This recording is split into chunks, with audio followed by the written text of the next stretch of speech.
থেকে কিন্তু এটা রাজনৈতিক দলের সমস্যা না। এই উদাহরণটা আমি এই জন্য দিলাম, এটা আমাদের মনস্তাত্ত্বিক সমস্যা, আমাদের সমাজের একটা সমস্যা। আমরা নারীদেরকে কতটুক আমরা অধিকার দেব, আমাদের তৃতীয় লিঙ্গকে আমরা মেইন স্ট্রিমে নিয়ে আসতে হবে। সেই জায়গাটাতে আমাদের কাজ হচ্ছে না। যদি আমরা যখন নতুন বাংলাদেশের কথা বলি, ডেভেলপমেন্টের কথা বলি, আনলেস অ্যান্ড আনটিল আপনি আপনার 51% population which is women and আপনার তৃতীয় লিঙ্গ যারা আমাদের আছে ভাই বোনরা, তাদেরকে যদি আমরা মেইন স্ট্রিমে ডেভেলপমেন্টে না নিয়ে আসতে পারি, কান্ট্রি উইল নেভার গো, মানে প্রসপার করবে না। যেই ধরনের প্রসপারিটি, যে ধরনের ফাইন্যান্সিয়াল প্রসপারিটির কথা আমরা চিন্তা করি বাংলাদেশের জন্য। আপনি দেখেন সোশ্যাল মিডিয়াতে নারীদেরকে যেভাবে হ্যারাসমেন্ট করা হয়। আমি একজন নারী প্রার্থী, এবং আমি গত 6 মাস ধরে একই কথা তোতা পাখির মতো আমার দলে এবং দলের বাইরে বিভিন্ন ফোরামে আমি বলে যাচ্ছি যে নারী প্রার্থীরা হ্যারাসমেন্ট হবে, এবং মার্কা পাওয়ার পরে ইলেকশনের দিন পর্যন্ত নারীদের হ্যারাসমেন্ট আরো বাড়বে।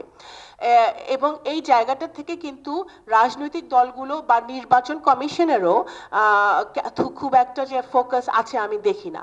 এখানে দেখেন, এখানে কিছুদিন গত মাসে বা তার আগের মাসে আমাদের ইউরোপিয়ান কান্ট্রিগুলো 14 ডেজ বা একটা 16 ডেজে একটা ড্রাইভ দিয়েছিল ওরা, এই যে 16 ডেজের একটা ড্রাইভ দিয়েছিল। এবং তখন আমি অনেকগুলো প্রোগ্রামে গিয়েছিলাম যে নারীরা বিভিন্ন, এই যে এখানে যেরকম বিভিন্ন সেক্টরে নারীরা আছেন, এরকম অনেকে একই প্রবলেমের কথা কিন্তু তারা তুলে ধরেছেন।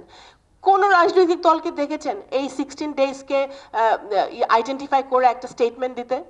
দেয় নাই। বিকজ আমাদের মন মানসিকতাই নাই। আমরা ইলেকশন করব, আমরা সরকারে আসবো, আমরা ক্ষমতায় আসবো, আমরা এটা করবো, আমরা সেটা করবো, বাট আনটিল আপনার 51%কে আপনি অ্যাড্রেস না করেন, then you don't go anywhere. So আপনার ওই জায়গাটা থেকে আমার কাছে মনে হয় যে আমাদের অনেক কাজ করার জায়গা আছে। আমার মতো যারা নারী কর্মীরা আছে, আমি এখনো এই ফোরাম থেকেও আমি ইলেকশন কমিশনকেও আবার বলতে চাই যে আপনারা দয়া করে একটা রুল বুকে, বই খাতায় আমরা নারীদেরকে সব ক্ষমতা দিয়ে দিছি, বাট আদতে আমরা কিছুই দেই নাই। তা আপনারা আবারও আমি এই সিজিএস এর এই প্রোগ্রাম থেকে নির্বাচন কমিশনকে আহ্বান জানাবো, আমার দল সহ সব রাজনৈতিক দলকে আহ্বান জানাবো যে আপনারা এই সোশ্যাল মিডিয়াতে যে হ্যারাসমেন্টটা হচ্ছে, আর্টিফিশিয়াল ইন্টেলিজেন্স ব্যবহার করে নারীদের বিরুদ্ধে যে প্রপাগান্ডাগুলো হচ্ছে, এগুলো আপনারা আমলে নেন, এগুলোর বিরুদ্ধে ব্যবস্থা নেন। ফেসবুকের সাথে কথা বলেন, এখন আপনি you can talk to Facebook অথরিটির সাথে কথা বলেন। কতটুক লিখলে, আমাদের নারীরা তো এটাই বুঝে না, বা আমাদের সমাজ এটাই বুঝে না যে আপনি ফেসবুকে কতটুক লিখলে সে অপমান করা হয়, কি গালি দিলে অপমান করা হয়, সেটাই বুঝে না। তো সেই জায়গাটা থেকে অফকোর্স অ্যাওয়ারনেস বিল্ডিং প্রয়োজন, এডুকেশনের প্রয়োজন।